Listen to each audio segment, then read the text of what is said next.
Hello and welcome back to our channel today. We are going to show you how to add ChatGPT to your iPhone home screen.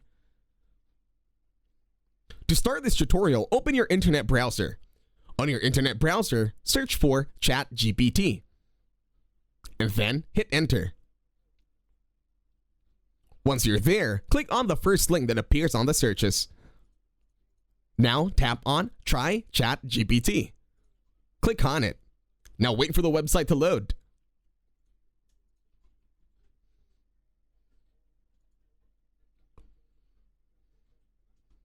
Once you're here, click on the middle icon in your internet browser.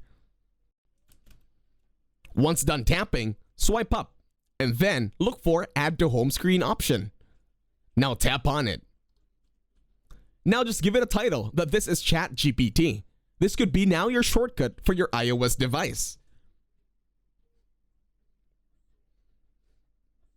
Once done giving the title, click Done and then Add.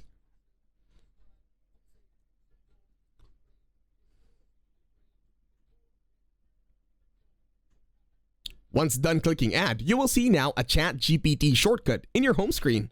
And that's it. Thank you very much for watching. Don't forget to leave a like, share, and please subscribe to the channel. And while you're at it, leave a comment as well.